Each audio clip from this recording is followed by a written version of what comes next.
রহিম। আমার নবী যদি আমার কাছে যদি বলতো আল্লাহ গো আমি তোমার হাওলায় আমি কি করব, এরকম করে হিজরত করব, আমি আল্লাহ তাআলা তাকে পারমিশন দিতাম। যেহেতু আমাকে না বইলা একাই একাই সিদ্ধান্ত নিয়ে কি করলো, রওনা দিল। আমি আল্লাহ তাআলা তোমার আমার নবীকে তোমার মাছের পেটে ইবাদত করলাম। সুবহানাল্লাহ। তার মানে এই না সামান্য একটা মাছ পায়া আমার পয়গম্বরকে গিলা ফেলবা, এত সোজা না। তুমি কি করো, 40 দিন পার হয়ে গেছে, আমার নবী আমার উপরে হাজারো বার লক্ষ বার দরুদ শরীফ পাঠ করছে, দুআ তাসবিহ তাহলিল পড়ছে। আজকে তুমি আমার নবীকে, নবীর সমস্ত গুনাহ আমি অপরাধ মাফ করে দিছি, আজকে কি করো, তাকে টানের ভিতরে নিয়ে উনারে ওগরে দাও। কিতাবের ভিতরে আইছে, কাসাসুল আম্বিয়ার ভিতরে পড়ছি, তাফসিরে দেখছি, ফাজিল ক্লাসের তাফসিরে জালালাইনে দেখছি যে উনাকে যে জায়গায় উড়ে দেওয়া হয় শুধুমাত্র বালু আর বালু, বালু আর বালু। অলরেডি ভাবে আল্লাহ তাআলা একটা জায়গা বানাই দিলেন। সুবহানাল্লাহ। কি বললেন?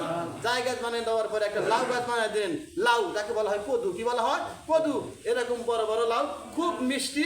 এরপরে ওই মিষ্টি একটা লাউ খাওয়ার সাথে সাথেই আল্লাহ তাআলার পয়গম্বর আগের মতো আবার তার শক্তি ফিরা পাইলেন। সুবহানাল্লাহ।